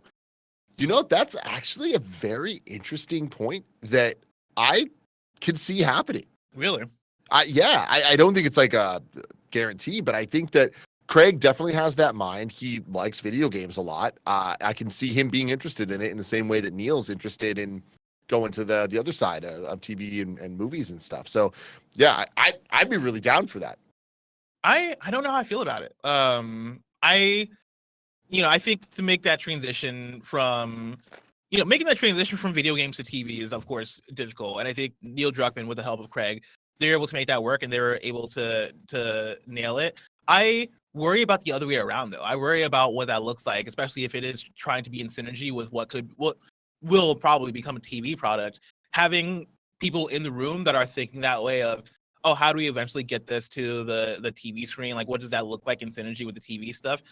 I don't know. That worries me just in terms of I like how things are. I think Naughty Dog has a good head on their shoulders in terms of creating The Last of Us with the idea that it is just going to be The Last of Us. It is just going to be what this is, a video game, and whoever wants to adapt it to whatever medium can figure that out later. I don't want the TV and like the adaptation stuff to infect it going backwards, right? Where it is a PlayStation that is starting to think about TV as they're creating the games. I know that might be a backwards way of thinking on a business sense, because why wouldn't you want that? But yeah, it worries me just a little bit. I don't think it's backwards. I just think that either way, the trains let the station that what you're saying is going to happen regardless of whether or not Craig's involved. So in my mind, I'd rather have there be the synergy and commitment going forward as opposed to them thinking about how's this going to adapt to a TV without that the mind in the room. But again, there's a lot of talented people every which way. I don't think there's a right or wrong way. I just think that if Craig were to do it, I think it'd be awesome. Yeah. One thing I will say is I'm always down for like fresh minds being in the room when it comes to stuff like this. When it comes to something like Last of Us that's been around for so long, and you have had Neil working on it for so long as one of the leads, I am always down for new ideas and new people to come into the room. But I would also want, like, as much as I like Craig Mazin's work, I would like somebody even more unique and different from that, right? Like, who are the new and up and coming writers that could view things from a different perspective of a Neil Druckmann, that could bring like a different sort of flair into the mix? Because when you read Neil Druckmann interviews and when you talk to him about where his ideas come from for The Last of Us, he is often pulling from real life stuff. He is often pulling from his experience growing up and his experience as a person or as like a partner to people or as whatever, right? He's pouring a lot of his own story and a lot of his own views into The Last of Us. I would like to see more people be involved in that process. I would like to see more people bounce off of Neil and I'd want to see what that looks like with a couple of more cooks in the kitchen. We got Dean8149 saying, do you think that Overwatch's change to free to play was made knowing this was a possibility? Tim, do you know how much they're talking about? Yeah, the Overwatch single player, or not single player, but PvE Hero Mode being canceled. Yeah. I mean, I was reading about that. I saw Tam and all them being really upset about it. And I mean, honestly, I'm upset about it in the sense that the PvE stuff was what I was looking forward to. When we first started seeing the trailers for Overwatch 2, I was like, oh my God. Like, I've always loved the cinematics for Overwatch and the team and just the vibe that they have going. And gameplay wise, I love it. It's fun, but multiplayer stuff, not for me. So the idea of a story, like a campaign in Overwatch, is like always what I've wanted most. And when they first started talking about 2, and it was like, cool, it's not actually going to be a full campaign, but there's going to be these like vignettes and the PvE stuff with story elements and the cinematics. I'm like, hey, you know what? Like, I can't complain. That's kind of what I am looking for. And I'm always a big fan of like more bite-sized content. So I've been excited for that. But at the same time, it's like Overwatch 2 kind of like, to say it came and went is weird because it's like it's still here, but it's also, it never hit quite the way that I'm sure that they expected it to. And it's really kind of unfortunate to look at this franchise that came out of nowhere. Like, it's Blizzard, so it's like at least it came from, we know where it came from, but this new original IP, at least, like when it first was revealed in, like, I don't even remember, 2013, 2012 or something, like everyone was like, oh damn. In the same way we talk about like Project L, right? Where it's like all eyes are on that, where we know this team's super talented, and the IP is valuable, all that stuff. Like, wow, we're looking forward to this game because it could be huge for the fighting game genre. Fighting games a lot smaller than multiplayer shooter games. So when Overwatch came out and kind of redefined what that team shooter is, I feel like they were like on the top of the world. And then to see where we're at now with Overwatch 2, it's like they don't quite feel like the MVP of the game right now, you know? No, I mean, I would go as far as say they blundered the whole Overwatch 2 thing. Like, I think they've done a pretty bad job with it. Of course, it has its fans. People are still playing it. The hardcore is still there. There's still a lot of fun to be had playing Overwatch, but it is not the hotness as it was when in 2016 through its life cycle as Overwatch 1. Overwatch 2 is not bringing that same level of hype overall, and it's for me personally as somebody who fucking loved Overwatch 1, right? Like, I am not feeling that anymore, and I do not have the desire to like go back and be super involved, and that's going to change person to person, obviously. Like, I know plenty of people that are super into Overwatch 2, but regarding the launch of the game free to play, I don't think that was a thing of them knowing that they're going to cancel the single player mode. I think that's just them adapting to the times. What are the successful first person shooter multiplayer games that are premium, that are not free to play? Like, I can maybe name them on one hand, and the only one I can name probably would be Call of Duty, and even Call of Duty has a free to play version of it in Warzone. You know, that is what this whole thing is. That is the future of this whole thing. I think that was them just going with what they had and being like, hey, the multiplayer thing is ready right now. We do not have the single player thing ready to go, and it's been long enough for us not having out big content updates to Overwatch 1. We got to put something out. Otherwise, Overwatch is just going to sit and be stagnant forever. And so let's put out the multiplayer thing. Let's make it free to play. Let's not put it out in 1.0. Let's call it a beta or early access or whatever they're calling it. Let's put that out, and then we'll figure out the single player stuff later when we figure that out, because that is taking us more effort and more time than we probably even imagined. And then you get here where it is, shit, we got to cancel this shit because this is not coming together the way we want it to. And that just happens, right? Like, that is part of how difficult video games are to make and how many things change, and how, like, Overwatch originally didn't have single player in mind. And so trying to take that and turn it into a single player product is way more difficult than it probably even sounds like. I get all the places where they could have fallen. I think the thing that sucks is that was the main market. That was one of the main marketing factors in Overwatch 2 was we are working on a campaign. We are working on a co-op big campaign, where you're going to get story, you're going to get that curated content that you want. And now that's not here. And now I am looking at Overwatch 2 and thinking, what the fuck is the 2? Like, why? What the fuck? This is not just a big update. Like, what is this aside from that? And yeah, I think it's unfortunate, but also in that case, I also think it's good that it's free to play, because if this was a premium thing, if I paid $30 for Overwatch 2, I'll be way more upset, and I think the audience would be way more upset, and they're already upset. Like, don't get me wrong, but I think there will be a lot more stuff to be upset about if we actually pay money for this thing. And so it's probably a good call for them to treat the PvP or the PvP stuff as individual compared to the single player stuff, especially because that didn't pan out. Just a bummer, man. It's a bummer. I'm upset, dude. I'm upset about it. Squid Kuma writes in and says, yo, Tim, are you just a Jordans guy, or do you also rock Air Force Ones? Same for Blessing and Barrett. I am first and foremost a Jordan guy, with very specific of the retros, that lines that I rock with. I mainly ones, 3s, 4s, 8s, 11s, I would say. Like, any colorways of those I'm going to be a fan of, for the most part. I, in high school, rocked Air Force Ones.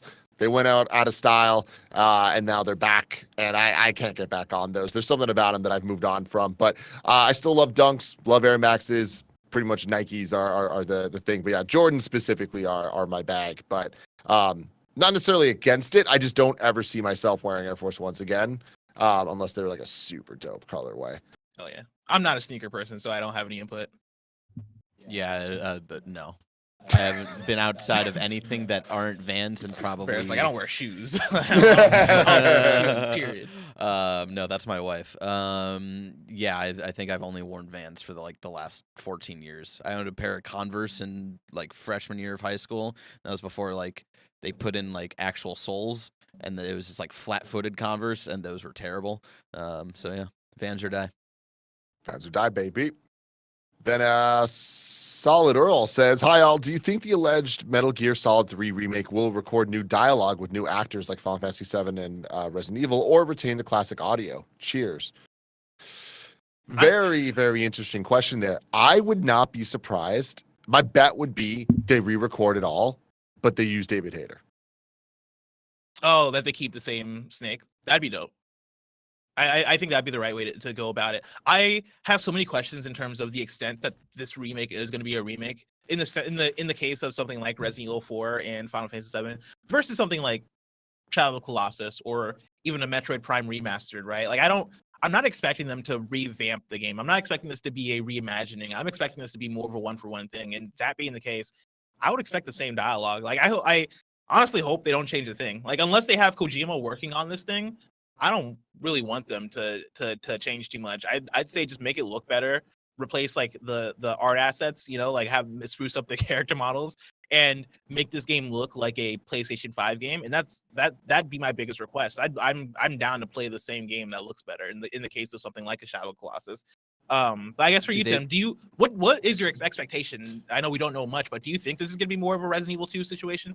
You know what's funny about this is like I feel like whatever, I believe it's real. I believe we're getting a Metal Gear Solid remake of some sort announced at this PlayStation showcase, and all signs point to it being 3. Having said that, I'm still not entirely 1000% convinced that is true, and maybe that's just some hope that I have. But I feel like literally no matter what they do, I'm going to be happy about it with the Metal Gear Solid remake. No matter what game it is, and no matter if it's reimagining or a straight more traditional remake, if they change the voice actors, if they don't, I feel like there would be things that I am more excited about than others. But I feel like overall, with where we're at with this, like I'm just excited we're going to get more Metal Gear, and I feel like I in my heart believe that they're not going to put something out that's not at least good enough. I don't know, man. Do they bring back Kiefer Sutherland? They put out Metal Gear Survive. That's the thing is I think this could end up in a monkey's paw curl situation where we see that trailer and we're like, oh, like this is Metal Gear Solid 3, but this isn't Metal Gear Solid 3, because Konami, they've been out the game for a little bit and they've not put out anything yet that's given me the belief that, oh, let's go, Konami's back. Like they're coming back into the games business and they're stronger than ever. I've not had proof of that yet, and the latest stuff they've given me have been pachinko machines and Metal Gear Survive, and I'm sure some Yu-Gi-Oh games that I didn't play. Actually, no, I probably did play them, but like I don't know what to expect from on the quality level. The only thing that really gives me any sort of faith is that the rumors are saying that it's going to be a PlayStation exclusive, and that this thing is going to be revealed at the PlayStation showcase. And I don't think PlayStation would put out a Metal Gear Solid 3 trailer. That would fucking suck. Like I think they are aware enough and they would want to be involved enough to know that, oh no, this thing is going to be hit. On the other hand, Knights of the Old Republic remake was announced at that PlayStation showcase back in I want to say end of 2020, and we had reports that was in a turbulent place. We had reports that wasn't doing that well. Maybe they are hands off. Maybe PlayStation isn't going to be as involved as I would think, but I don't know. Like I'm a little bit nervous. I'm excited, but I'm nervous. Yeah, I mean, you're bringing up some points that that you're absolutely right about, that I should be a little bit more nervous than I am right now. But I also think that with what you're talking about, I just don't see the Konami that you're talking about, the Metal Gear Survive Konami and all that stuff. That it's not them that are working on this. Like I'm still convinced that Blue Point's involved, and I guess that's why I'm so high on this. Where I'm like, I don't think it's Konami making this. I think that at the very least they are licensing out to, if it's not Blue Point, somebody else. And we've seen this already with Silent Hill 2 and like just Silent Hill in general, with how they're talking about that property now being handled, where it's not internal Konami teams working on it. I feel like that gives me a lot of hope for this. And with what you're talking about with the PlayStation, like showing, if it's in a showcase, like they know what they have. I think KOTOR's different because that was such an Xbox game. So just having that remake at PlayStation is like a win for them legacy wise. Whereas Metal Gear is so tied to PlayStation's legacy. Yeah. But you like know? that's also just a strong IP, you know. Like if you, as long as you have Metal Gear appear at your showcase, that's a win regardless. Like that is gonna get a pop regardless of what the actual quality of the thing is. And I'm right there with you. For me, it does come down to studio, because I'm holding out a little bit of hope for Blue Point. I don't think that dream is dead yet, but like the only thing we know from the reports is that Virtuous Studio, which has been this support studio, is working on it, and whether that means co-development or sole development, who knows? It's all a question mark.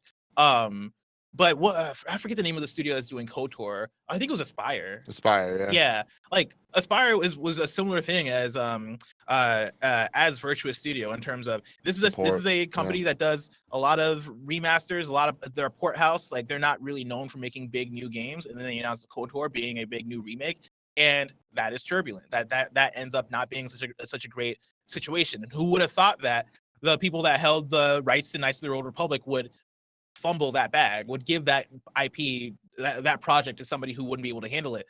I could see Konami doing the same thing. Again, like if Konami goes to a studio that is, hey, like, do you guys think you can make a remake? And they're like, oh, fuck, it's Metal Gear Solid. Yeah, we can make a remake of it. And turns out they can't make a remake of it. I think that's a very believable scenario. And I think that honestly could be a likely scenario depending. I think it would be a dream to have Blue Point working on this project, but also Blue Point has been reported to be working on a new thing, like an original, making original content. And so I don't know, man. I hope it lands in the right hands. You know, that's what we need. We need that game in the right hands. And I'm gonna remain scared that we could see it land in the wrong hands. Yeah, I have faith. We haven't had a high profile remake not be great in recent time that I can remember. Yeah. So I have faith. We have a whole bunch of super chats, so let's go through these a little quicker here. Bless. We got Alex J. Sandoval saying, hey, y'all, give me 3 combatants and 2 features you hope to see in the next Mortal Kombat. I expect we'll get more towers, but I'm hoping for a return to Conquest mode and bring back my boys, Reptile and Ermac. I don't know the franchise like that. I've had a lot of fun with it over time, but like I just want the story to be dope, and I just want the more NetherRealm goodness. So he said 3 combatants. Mm-hmm.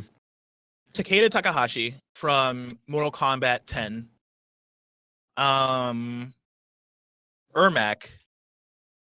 And I want Noob/Smoke. I want that as like one character that you switch between. I want that to be like the one tag character is Noob and Smoke, because I like when they work together. So those are the combatants I'll ask for a return from. In terms of features, this would never happen, but I would love chess combat to make a comeback. I hope it happens for you. I fucking love chess combat in Mortal Kombat Deception. It would suck there's a game that's coming up called Chess Showdown, I believe, that is basically what chess combat was, which is you're on a chessboard, you're making moves, and the different pieces are your different characters. And so if you want to take another piece, you then actually have to fight them in the Mortal Kombat game.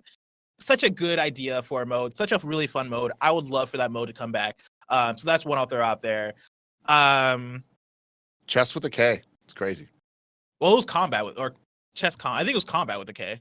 Wait, was it? It wasn't chess with a K. You can't make that happen. It's against the rules. I'll move on to the next question here. David Tibbs says, why do people rag on PlayStation Plus Premium? It's only $120 a year, and there's a great backlog of AAA games and whole series. Will PlayStation Plus revamp be in the showcase? PS Plus revamp will not be in the showcase. They will not revamp, like a revamp of it or whatever. No.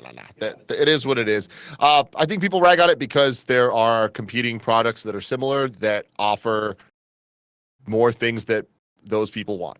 So it's easy to be like, well, this has this and this has that. It's like, you know, for a million times I've talked about the value of the Nintendo Switch Online, and people don't agree with me, but that's fine. I agree.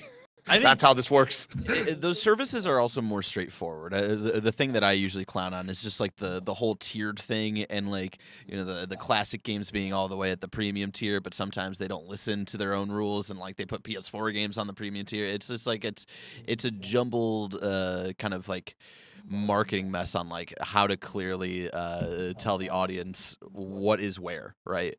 Besides that, I do agree that it has like a great library to offer, but it's just like kind of its weird mixed messaging and rule set with all these different tiers. I think PS Plus Extra is great. I think PS Plus Premium could be way better. I think Premium is missing out on a lot of the great classic titles, and I think overall for what that should be offering, it's a bit lacking. But PS Plus Extra is right where it's at. I think that's the like that is the Game Pass competitor without actually having first party games on there. I think that's the one thing that would really elevate it to being more of a, oh shit, this is the one right here. But I think even without the first party stuff coming day and date, PlayStation Extra is great. It's fantastic. Also, demos being available only at the premium level is just so weird and so funny to me. Poison Skittles says, shout out to Jury Duty. First time I've been able to watch live. Where is the Nintendo specific podcast, you cowards? We just don't have the resources. That's really what it comes down to. And for the longest time, Nintendo just hasn't had enough news and stuff for us to do another show. Any of the games for Nintendo that we're going to review or talk about, we review on Gamescast. That's kind of just been it. Like, we don't have on our team people that want to cover the majority of the games that Nintendo's been putting out recently, like the Xenoblades and things like that. If there was more interest here, we probably would do more coverage. But we are always doing the things that we are interested in, that we think we actually are providing a service for you all for. So that's why. Speak for yourself, the cancel PS Love, you put me on the Nintendo show. I got you. Yeah, I got you. You really want to put that on the World Bless? Well, you got to choose one, chat. That's gonna be the thing. And more of you want PS Love you. That's the facts. Chris Dermer says, which Square games more likely to make an appearance at PlayStation Showcase, Kingdom Hearts 4 or Final Fantasy 7 Rebirth? I don't think either are likely. I think either could be there. I think that Rebirth has a better chance than Kingdom Hearts. Yeah, I agree. Rebirth has a better chance than Kingdom Hearts. Norman writes in and says, what's your Gatorade Get Hype moment for the showcase? Mine would be a reveal of whatever Cory Barlog has been working on. That's the thing, man. I don't have any specific one, just because my Get Hype moment is just going to be them delivering on this showcase being as good as I think it's going to be. Like, I don't think there's any one thing. And at this point, like, the year of dreams has turned into a decade of dreams. Like, we are now in like just the world of dreams, everybody. RIP Dreams, the game. But otherwise, like, I feel like we're just going to get a lot of great answers from different teams and stuff. So if you get a new Astrobot game, I will do the reject dance in the middle of the reaction. Okay. Yeah. That's We're holding exciting. you to that. That's exciting. Give me 1 sec. Give me 1 sec, everybody. We're gonna give Tim 1 second. 1 second. As I'm giving Tim 1 sec, I'm reading chat. People in chat are saying blessing on a Nintendo show would actually be better, which I appreciate. But if we had a Nintendo show and I was on it, you guys would say the exact opposite at the same time. Like, if I started doing Nintendo I Love You XOXO, I'll give it about 6 months before everybody's like, oh man, this blessing guy seems like a big PlayStation. It's the fanboy. same, and y'all would do like, the same to Janet too. If you put Janet on It's the same Nintendo thing show. as like a generation of podcast hosts, where it's like the new host comes in, people are like, oh, I don't like this person, I miss the old guard, and then that person leaves, and then the audience is like, oh, I miss that guy, and then it's just it's always grass is always greener. I love Nintendo and PlayStation. That's a big thing. I remember saying that one of the first weeks I was on PSLW is that I think Greg was introduced me, and I'm like, yeah, my name's Blessing. I fucking love Nintendo and PlayStation. Like, I consider both of those my my home for video games. And so if we ever did a Nintendo podcast, and if I had the time, I guess that would be the big thing. If I had the bandwidth to be on the calendar, I would love to do it. But that's the thing, is there's a lot happening. Y'all know how much I want to do a Nintendo podcast? Really bad. You know how long I've wanted to? Forever. It's not here. And the other thing too is that when a big Nintendo game comes out, guess what? KFGD and Gamescast are your Nintendo podcasts. Like, that's why we've been talking about Zelda for the last 4 days or 5, however long it's been on the show every single day. Like, your Gamescast this week is going to be us all talking about Zelda. I can't wait. You have a Nintendo podcast here. It's called KFGD. All right, moving on to the Hassle of Hogs 420. Saying, do you think there'll be any Atlas announcements at the PlayStation Showcase? Persona 3 Remake? If not, when do you expect Persona 3 or Persona 6 to be announced? Thanks. Persona 3 Remake is the rumor. Not that it's going to happen at Showcase, but there's rumor that they're working on one, which I would absolutely love. I'm going to keep the chances low, though. I think there's a very, very small chance. Not impossible, but very, very tiny chance we see an Atlas thing. Yeah, I feel like your Atlas Persona stuff, like, they're the type that could do an announcement literally anywhere, and they have, and they will, and they'll continue to. And I don't think that PlayStation Showcases are traditionally the place that they would. having said that, I think that we're in a different type of arms race right now between the big dogs. So I can see them trying to make deals and trying to change things and do things differently. So for things like that, I feel like those announcements would fit at a PlayStation showcase with the audience that PlayStation has and the story that they're trying to tell about their quality of games, both first party and third party, and the third parties that are kind of buddy up with them, especially on the RPG side with Square and Atlas. So don't expect it, but wouldn't be surprised. I'd actually really be stoked to see that there, though. I feel like that'd be a big win for PlayStation. I could see a Persona 3 remake at a PlayStation thing. Maybe not this one. I feel like that's really soon. Just because, Persona 3 kind of having the history on the PS2, I could imagine, them trying to secure a deal of like, let's show this off here. Anything like new, like a Persona 6, like I would see them doing that on their own time, not at a like a PlayStation showcase, but like an Atlas event kind of thing. Mario Rivera writes in, says, what are your expectations for a summer Nintendo Direct?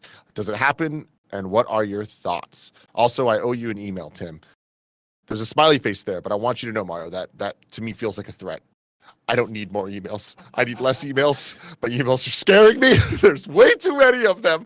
What are my expectations for a summer Nintendo Direct? 0. There won't be one. It's not going to happen. I think that it is more likely that there'll be a Nintendo Direct in the late August, early September timeframe, but I'd be very surprised if we actually got a Direct in summer this year. I hope I'm wrong. I really hope I'm wrong. I agree. I don't think we're gonna get a Nintendo Direct in the summer. But it also makes me wonder, what is the fall plan for Nintendo? Is that a thing we're gonna learn in August? Which very well could be. But also, when are we gonna get new Switch hardware? When are we gonna get that announced? Because after Pikmin, the next one, Pikmin 4. After Pikmin 4, we're gonna be in kind of a drought, right? There's not much out there in terms of big Nintendo first party dates for games. It's Metroid Prime, which we don't know when that's coming out, and that could be anytime. And then Pokemon the DLC. 2 Pokemon DLC, yeah. And that's about it. Mm-hmm. Yeah. I think that means it's time. Switch 2. It's interesting. Sonic Fuzz Monkey says, Mega Man AAA, not Legends. What would you like to see? Could you also please tell Jack to do the dishes? Thanks, fella. Jack, please do the dishes. For God's sakes, please do the dishes. Who is Jack? I don't know. Bless. But they asked, and I had to deliver there. Mega Man AAA, I don't know, man. I feel like it's one of those things that I'm surprised we haven't gotten it yet. But I'm also not. It's and then now that we haven't for the last couple generations, I struggle to see what it would look like nowadays, where I feel like ReCore had the potential, had the seeds of what a Mega Man could have been. And I feel like that it was that era that I think it could have popped off. But here, I think AAA has just moved a little too far for that to be able to come out and feel good. I imagine a smaller scale, higher end indie game that gets the rights to the Mega Man license could be freaking awesome. But yeah, I feel otherwise there'd be way too many resources necessary to do that justice. Housemark. You give Mega Man to Housemark. I don't know. I'm just saying things. I don't know. I don't know how you would make it a Mega Man AAA game. If you were to, though, I would give it to a studio like that and make it more of an arcade style thing, and make it more hey, we understand what this is. Mega Man, we can't make a dramatic God of War style fucking game out of Mega Man. It has to be as video gamey of a game as possible. And I think you look for a studio that knows how to make a video game, and I think that would be something like a Housemark or something along those lines, where it is, all right, have all the particle effects, have the fucking fast-paced combat, make it Mega Man, make it so that when you go any direction, fight a boss, get that boss's abilities, take it and use it to fight the next. I think you can make a fun one of those that is a AAA third-person action game, but also it's a big risk because, are people asking for that out of Mega Man? Do people want that? And then also, if you do make that, is it going to sell? Is that going to be the thing that hits, or could you just make that a new IP at that point? I think if you're going to make another Mega Man, you're probably going to make it 2D and keep with the tradition of what Mega Man is. I hope we see a Mega Man one day. I don't know, though, but that'd be cool. I was thinking a little bit about the Get Hype thing. I saw someone say a couple letters in the chat. I take it back. There is a Get Hype moment for me. And remember, get hype moments are not things we expect. They're things that I'd lose my fucking mind over. If GTA 6 was there, that would change the fucking game. And Rockstar does their own thing. We know that. But again, going back to my point, PlayStation on the top of their game. And if they were to pull that off, that would be the most like, oh my God, y'all are winning. I would be shocked. That would be such a big announcement that I could like. It would be such a get for PlayStation, but also the way that would overshadow anything that PlayStation would announce. I can see that being the one reason where it's like, hey, we have Ghost 2, we have the next we have the next like big we have Cory Barlog's game, we have Last of Us Factions, we have all these games that we want to poise as like these are the things to be. We Spider-Man 2. These are the biggest games that you should be the most excited about. If you announce GTA 6 at that same showcase, you overshadow all of that stuff. And it's a dope ass. That's the greatest showcase of all time. But like, do you want to do that to all your first party games? Like, have them sit next to a GTA 6? Maybe you do. That'd be so fucked up. We got a couple more here. Hard to find says, dread that thing up, Les. I'm serious, but I also wanted to hear Tim say thang. Hell yeah. No I like hearing you say thang. My Noodle Man says, for the PlayStation Showcase, any belief they'll announce a console revision potentially focusing on PS5 Slim? I think we could get a hardware thing. That strikes me as something that maybe we get like a 10-second trailer and then the PlayStation blog details, the actual details of it, because I think that stuff is more on the boring side when you're talking about a PlayStation Showcase.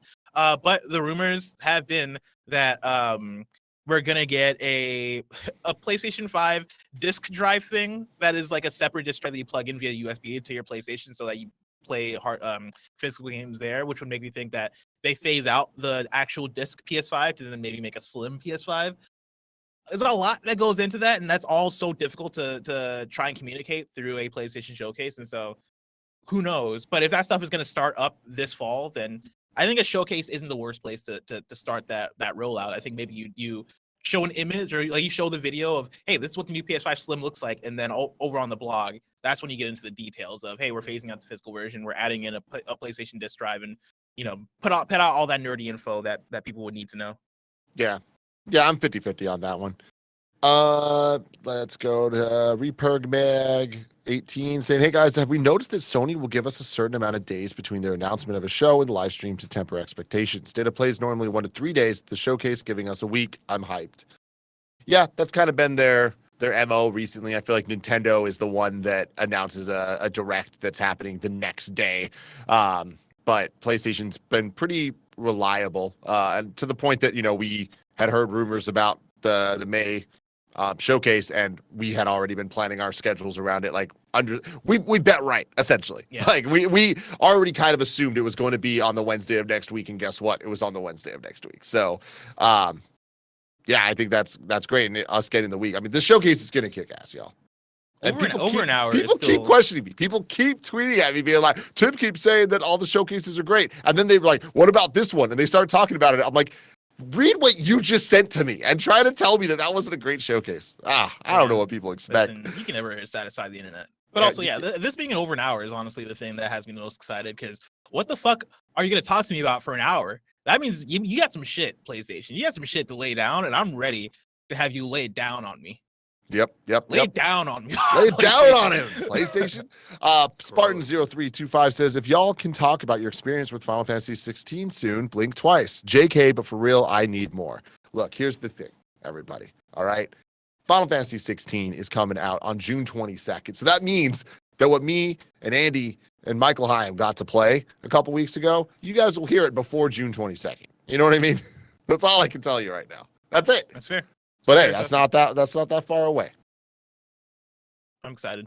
Mm-hmm. I'm sad I didn't get to go and play, but I was playing a different big gigantic game.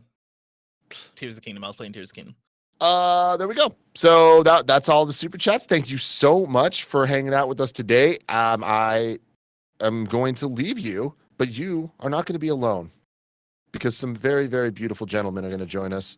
I don't know what they're going to do. They're playing Mass Effect. It's going to be Andy, it's going to be Nick, and they're going to play Mass Effect, and y'all are going to like it. And you're going to keep super chatting, and you're going to keep chatting without the super stuff. You're just going to engage, everybody. Please engage with all this stuff. Y'all good, Nick?